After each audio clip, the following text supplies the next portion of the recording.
प्रथम नियम, संधि अथवा धारा का नियम। किसी वैद्युत परिपथ में किसी भी संधि जोड़ पर मिलने वाली समस्त धाराओं का बीजगणितीय योग शून्य होता है, अर्थात सिग्मा i बराबर 0।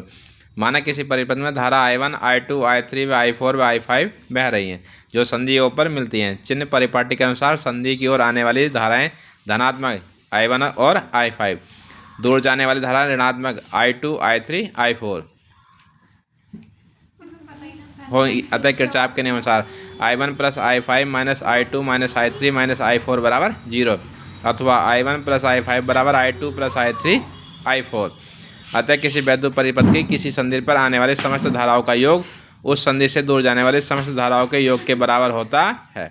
द्वितीय नियम, बोर्डता अथवा पास का नियम। किसी वैद्युत परिपथ में प्रत्येक बंद पास के विभिन्न खंडों में प्रवाहित होने वाली धारा एवं उसके संगत प्रतिरोधों के गुणनफलों का बीजगणितीय योग उस पास में कार्य करने वाले समस्त वैद्युत भाग बलों के बीजगणितीय योग के बराबर होता है, अर्थात सिग्मा i बराबर सिग्मा ई। संलग्न चित्र में ये रहा। वैद्युत परिपथ में दो बंद पास 1 और 2 हैं। इस वैद्युत परिपथ के दो सेल जिनके विद्युत भाग बल E1 व E2 हैं।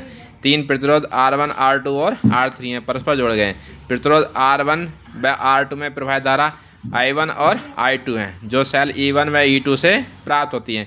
संधि ए पर किरचॉफ का प्रथम नियम लगाने से प्रतिरोध R3 में प्रवाहित धारा I1 प्लस I2 हैं। अतः बंद पास 1 में किरचॉफ के द्वितीय नियम से I1 R1 minus I2 R2 बराबर E1 माइनस E2। बंद पास 2 के लिए I2 R2 plus I1 plus I2 R3 E2। इस समीकरण को हल करने पर I2 के मान ज्ञात किए जा सकते